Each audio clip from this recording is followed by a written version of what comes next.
All right. Liam, you guys were really sharp coming out of the lightning delay. What were some of the keys, and what did you guys kind of talk about when you had that hour?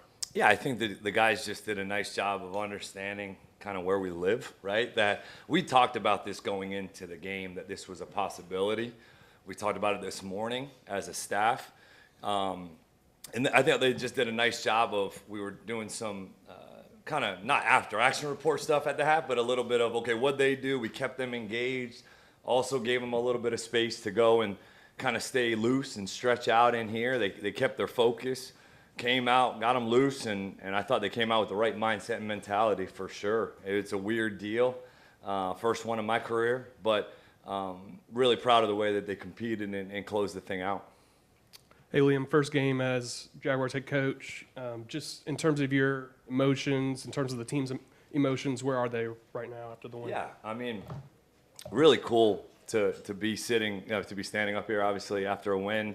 But I was just really proud to be their coach today with the way that they competed, the way we hit, the way we were more physical, all the things that we kind of wanted to preach about. Now, is it perfect? Absolutely not. You know, you're frustrated with some of the penalties that have continued to bite us in the butt that we did overcome at times, but it's that's not something we want to get used to doing by any means. And so when you play teams as we go throughout this thing, we cannot do those things and expect to win. And then you talked about all training camp and the offseason about how you're going to need to see the team in actual games to assess the run game. Just seeing the performance today, particularly Travis Etienne, what did you think? Oh, man, I mean, those guys up front I thought probably played really well at times.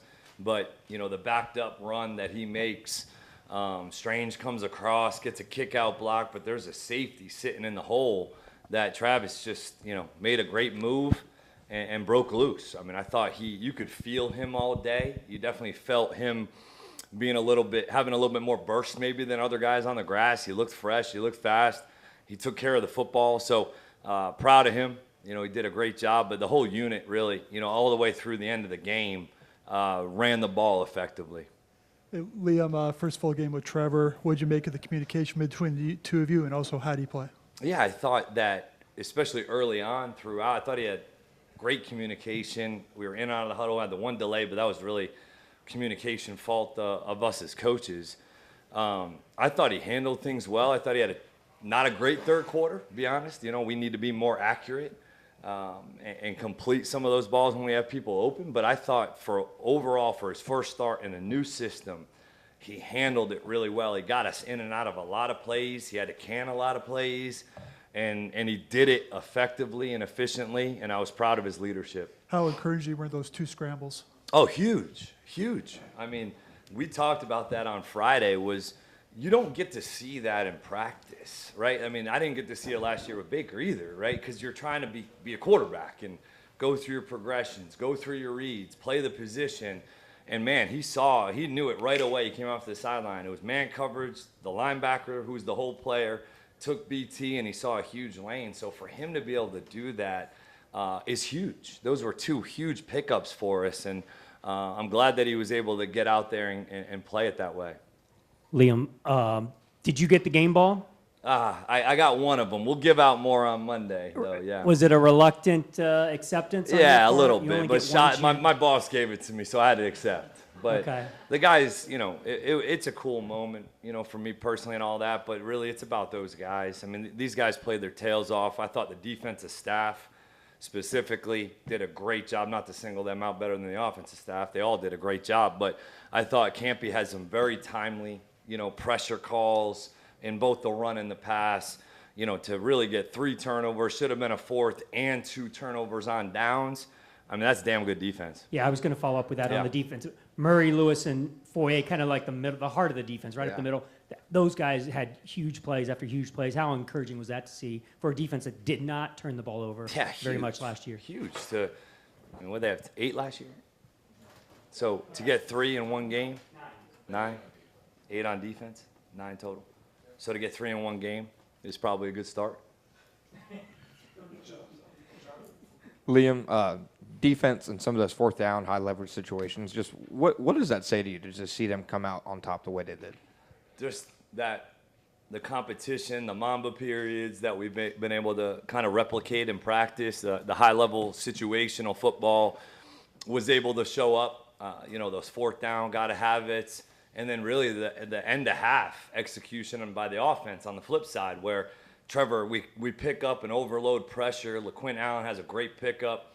Trevor stands firm, throws the dagger to Diami. We get the timeout, kick the field goal. I mean, that's well executed, situational football. But the defense stepping up the way they did. I mean, the rush was getting home. We let them out a couple times too much for my liking, but we were affecting the quarterback. And then I think from the back end, those guys did a great job as well. And what kind of impression did you get from the offensive line and pass pro? It seemed like Trevor really wasn't affected much. Yeah, I really did feel like they were protecting their tails off. I mean, I didn't feel like he was under a ton of duress.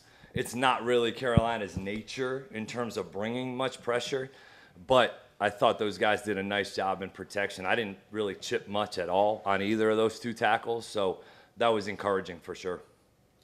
Coach, as you've been adjusting to the role of head coach and now that you've completed your first game, what aspects of the job have you found to be most surprising or most unexpected?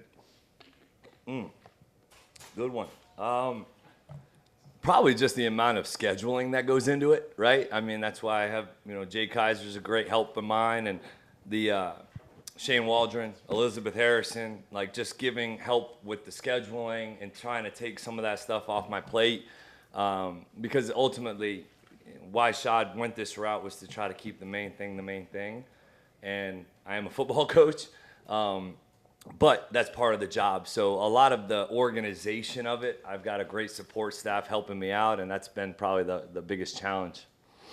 4th and 1, you bring in Ed Oga, and how rewarding was that for you and the staff when you look back to last year and the last several years around here? 3rd and 1, 3rd and 2, 4th and 1.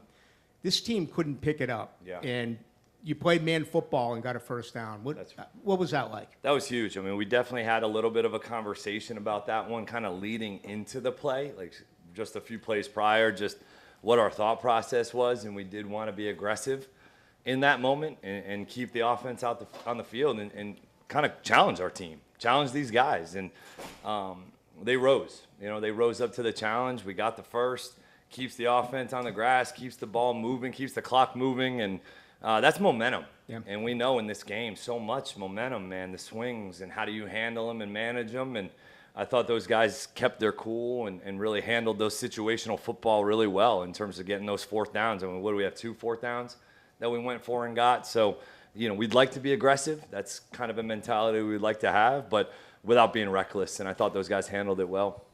And your confidence putting a 7th rounder in, Allen Jr. immediately on 3rd down, Yeah. and what he was able to do? Oh, man, he had a great, like I just said, the pickup in the 2-minute drill was huge. He had J.C. Horn blitzing on a corner blitz, and that's a big dude coming and a good player.